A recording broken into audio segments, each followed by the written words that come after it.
Hey everybody, I hope you're having a wonderful day.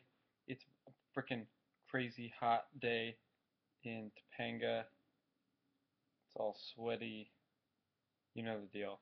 Um, today I want to talk about idea. I remember years ago I was at like some mm, restaurant. There was a poster on the wall saying little like virtues or like affirmations or things to, just an inspiring poster. And it said, talk to yourself like you would talk to a plant. And I laughed so hard when I read that because when I usually talk to plants, like if I have my own garden or something, I'm always like, "Oh, you're the best plant ever. You're gonna grow up and be so big and strong and healthy, and you're just gonna be like the best plant in the whole wide world. I love you so much. Thank you so much for feeding me and just being so beautiful." Anyways, that's how I talk to plants.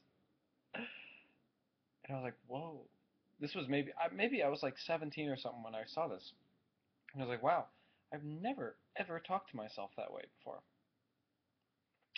And now that I think about it, over the last few years since reading that, I don't think I've really stopped and really not exaggerate. I mean, I've probably done it exaggerated, like to be funny to myself or because I'm talking about it or something. But I don't think I've ever really stopped and like just authentically uh, talk to myself like that. And that's pretty interesting. I um I watched I had started a while ago, but I finished a DVD two-part like workshop from Robert Stevens, who trademarked Conscious Language, and it's the DVD is called Mastery Systems.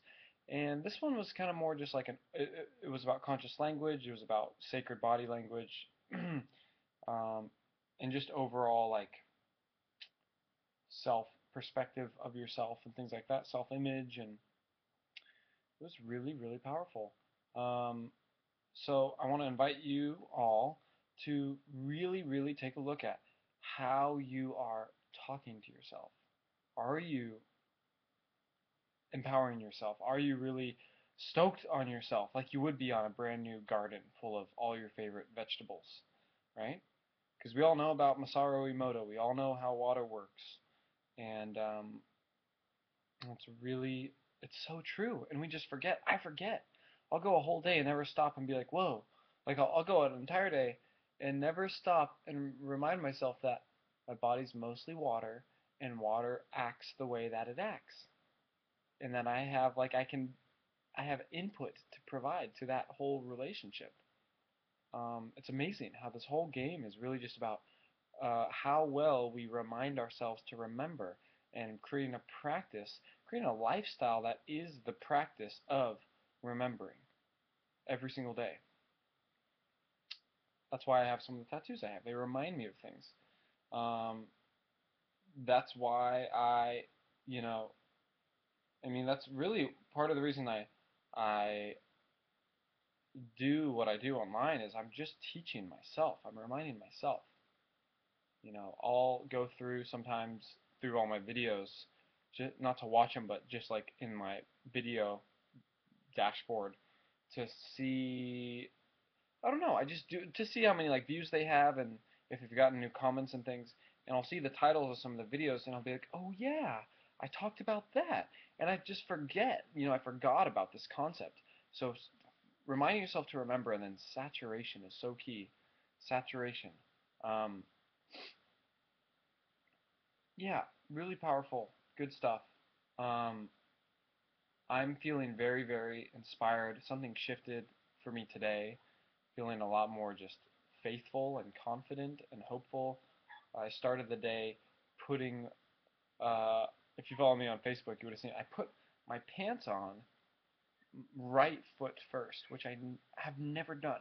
I don't have a single memory of a time when I put my pants on. I'm left-footed, like when I kick a ball, I kick it with my left foot. So that makes sense why I'd put my pants on left foot first, but I did with my right foot first today. So weird. I've never done that before that I can think of, which was just fun. It was funny. I laughed really hard at it because it was just so trippy to me. Like my brain like it was just doing something it didn't do before. Um, and then I just thought about some things and how, gosh, how grateful I am that I absolutely know what I want to do with my life. I'm doing it, and I'm on the path of doing it better and better and better.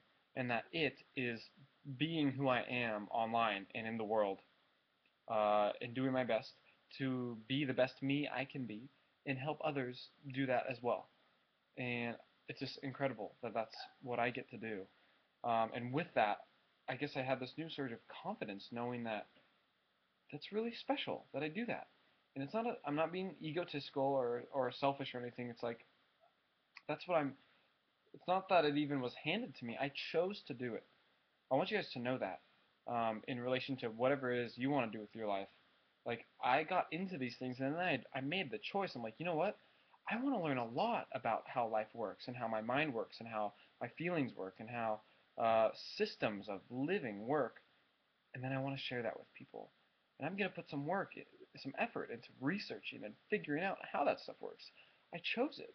And I'm really, really grateful that I chose it enough that I actually learned enough that I'm actually helping people. And so I want to, again, also invite you to uh, really commit. Choose something. If that's what it seems, if you like it, choose it, try it, and approach it in a way where it's not putting all your eggs in one basket, of course. And yeah. With that said, though, I'm ready to put all my eggs in one basket because the basket can finally support my whole life, can support my lifestyle. I can do Mahanomi and its associated things as for living. There's a few steps to get there, like professional equipment and things like that, but that's fine. I'm not letting that get in the way. I'm still making that happen, and I'm just super, super stoked. I love you guys so much. Um, we'll keep this one short. I The last thing that I got from the DVD I watched. Um, by the way, I totally recommend getting the book Conscious Language by Robert Stevens. Conscious Language, and even look him up on YouTube. You'll find some cool stuff. Anytime you make a choice that is not your highest choice, you're agreeing, you're saying yes to, you're signing up for self-sabotage. And it sounds dramatic, but it really is. Sure, it's slowly but surely sabotage, but it is. I notice sometimes I'll be, I work on the computer a lot, and I'll be like, wow, I should probably, not should, but like I feel like I could stretch right. I should get up and stretch, and that would be really good for me. And then I pretty much, because I thought of it, so it's not that I'm like unconsciously choosing not to, but I just don't. I choose not to. So that obviously wasn't my highest calling. And then later in the day, my back hurts or something. Or. So one of the hugest things you can do is all those little moments when you're like, should I eat the ice cream right now? Or should I just have a glass of water and like go outside? Like all those little moments, that's where we have the biggest power in our life. And when you start saturating yourself with being that kind of person, you made it. You made it, you made it, you made it. That's it, that's it, that's it. Okay? So take the rest of the day that you have now. It might just be a few hours. It might be 9, 10 o'clock where you are. Who knows? Or if you're seeing this any day.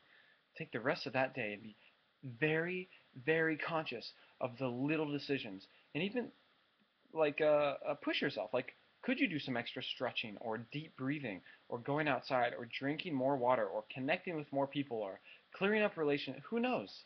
All those little things.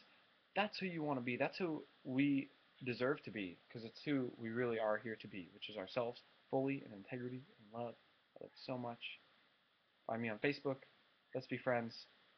We'll leave you with some sunlight.